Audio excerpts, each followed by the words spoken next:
Hello student, this is Priyanka and welcome to my channel live to learn.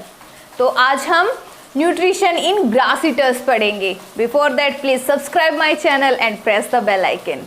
तो बेटा, grass eaters की जब हम बात कर रहे हैं तो आपने अपने सराउंडिंग में बहुत सारे हर्बीवोर्स एनिमल देखे होंगे, लाइक काउ, बफेलो, गोट। तो इन सब में आपने कॉमन देखा होगा कि जब ये आराम से बैठे होते हैं, इवन जब ये ईटिंग नहीं कर रहे होते हैं, उस टाइम भी ये बैठ के क्या कर रहे हैं, कॉन्टिन्यूसली इनका जो chewing of the food, continuously इनका माउथ क्या करता है, चू करता रहता फूड को। तो ऐसा ये क्यों करते हैं? क्योंकि उस टाइम तो इनके सामने चारा भी नहीं होता, तो उसके बाद भी ये कॉन्टिन्यूसली चूइंग कर रहे हैं। तो ऐसा क्यों होता है, तो उसी के बारे में आज हम डिस्कस करेंगे, यानी कि nutrition in grass eating animals. तो फर्स्ट अगर हम देखें, this is the digestive system of grass eating animals. This one is the oesophagus, यानी कि जिसको हम फूड पाइप कहते हैं। उसके बाद यहाँ पर एक बैग लाइक स्ट्रक्चर है, ये इस तरह का आपको दिख रहा है ना। तो this bag like structure is known as the rumen, इसको हम रूमन कहते हैं। और यहीं से रूमन के बाद यहाँ पर this one is the small intestine. फिर जब ये एक ट्यूब लाइक स्ट्रक्चर में डिवाइड हो रही है तो that mean is the large intestine and this part is the caecum. तो ये होल डाइजेस्टिव सिस्टम है ग्रास ईटिंग एनिमल का। अब जो एनिमल्स होते हैं ग्रास ईटिंग एनिमल्स, उनमें डाइजेशन कैसे होता है? जैसे वो इंजेक्शन के स्टेप्स कर रहे हैं, इंजेस्ट किया फूड खाया तो वो जल्दी से क्या करते हैं, उसको बहुत कम चू करते हैं और उसको स्वेलो कर लेते हैं। फर्स्ट इजीली क्या करते हैं, बहुत क्विकली स्वेलो कर लेते हैं। और वो फूड जैसे उन्होंने यहाँ से लिया, यहाँ से फूड उनके ऑसोफेगस से होते हुए डायरेक्ट कहाँ चला जाता है, इस रूमन में चला जाता है। और यहाँ पर फूड स्टोर रहता है और यहाँ पर कुछ डाइजेशन उसमें हो जाता है। तो फूड क्या हो गया, partially digested. And this partially digested food is known as the cud. उसको हम क्या कहते हैं, कड कहते हैं, यानी कि partially digested food is known as cud. उसको हम कड कहते हैं, पार्शियली डाइजेस्टेड फूड को। अब क्या होता है, जब वो खाना नहीं खा रहे होते हैं एनिमल्स, ग्रास ईटिंग एनिमल्स आराम से बैठे होते हैं, उसके बाद जो ये कड होता है वापस वो क्या करता है, मूव करता है अगेन इनटू द माउथ, उनके माउथ में आता है। और वहाँ पर वो दोबारा से उसको क्या करते हैं, अच्छे से ग्राइंड करना स्टार्ट करते हैं, अच्छे से चबाते हैं, उसको च्यू करना स्टार्ट करते हैं। उसको हम कहते हैं जुगाली करना। तो इंग्लिश में उसके लिए वर्ड है दैट इज रूमिनेशन। उसको हम कहते हैं rumination.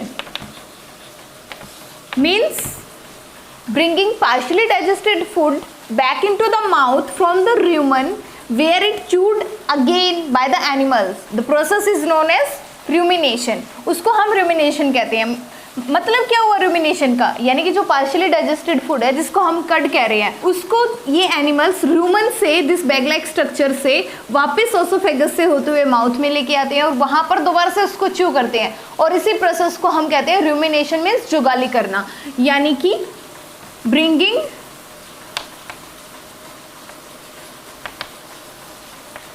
partially digested food back into the mouth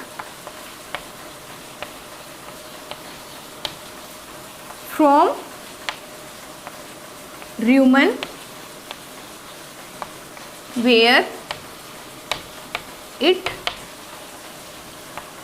chewed by animal. This process is known as rumination. This process is known as rumination. इस प्रोसेस को हम rumination कहते हैं। अब क्योंकि वहाँ से आया, कुछ तो डाइजेशन रूमन में हो गया था, फिर उसके बाद उन्होंने वापस माउथ में लेके आए, उसको खूब उसको च्यू किया, ग्राइंड किया। फिर वो वापस जब ऑसोफेगस से होते हुए जाता है तो रूमन की बजाय वो कहाँ चला जाता है, यहाँ से होते हुए स्टमक में जाता है, स्टमक से intestine, then small intestine and large intestine में। और यहाँ पर क्या होते हैं, कुछ बैक्टीरियाज प्रेजेंट होते हैं जो कि जो ग्रास ईटिंग एनिमल्स होते हैं उसमें सेल्यूलोज का डाइजेशन करते हैं। आप लोगों को पता है कि अगर वो ग्रास ईटिंग एनिमल्स है तो ग्रास को क्या कर रहा है, ईट कर रहा है, इनटेक कर रहा है, सबसे ज़्यादा अमाउंट में ग्रास ईट करते हैं। और ग्रास में सबसे ज्यादा अमाउंट में क्या प्रेजेंट होता है? Cellulose. Grasses are the rich source of cellulose, तो सेल्यूलोज प्रेजेंट होता है। और इसीलिए क्योंकि इनमें र्यूमन लाइक स्ट्रक्चर प्रेजेंट होता है जिसमें बैक्टीरिया प्रेजेंट होते हैं जो कि सेल्यूलोज को इजीली डाइजेस्ट कर पाते हैं, तो जो ग्रास ईटिंग एनिमल्स होते हैं वो सेल्यूलोज का डाइजेशन इजीली कर पाते हैं। लेकिन अगर ह्यूमन बींग्स की बात करें तो हमारे स्टमक में या इंटेस्टाइन में ऐसे सेल्यूलोज डाइजेस्टिंग बैक्टीरिया प्रेजेंट नहीं होते, इसलिए हम सिर्फ ग्रासेस पर डिपेंड नहीं रहते। हम अपने फूड में बहुत कम ग्रासेस का यूज़ करते हैं, लाइक ग्रीन लीव्सी वेजिटेबल्स का हम बहुत कम यूज़ करते हैं, या फिर हम उनको पहले क्या करते हैं, बॉइल्ड करते हैं, अच्छे से पकाते हैं, तभी उनको ईट कर सकते हैं। अदरवाइज हमारे अंदर सेल्यूलोज डाइजेस्ट नहीं होगा, इसलिए हम टोटली हर्बीवोर की कैटेगरी में नहीं आ सकते। हम हमेशा डिपेंड नहीं रह सकते प्लांट्स के ऊपर। तो इसलिए जो ग्रास ईटिंग एनिमल्स होते हैं वो इजीली सेल्यूलोज को डाइजेस्ट कर सकते हैं। Because of this bag like structure this is called र्यूमन। Okay students, तो आज हमने न्यूट्रिशन इन ग्रास ईटर्स यानी कि ग्रास ईटिंग एनिमल्स पढ़ा।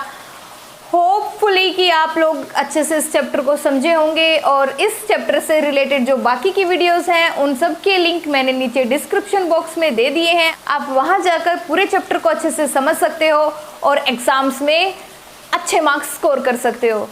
तो बने रहिए लिव टू लर्न चैनल के साथ और मिलते हैं नेक्स्ट वीडियो में एक नए टॉपिक के साथ। Till then stay safe, stay healthy. Thank you.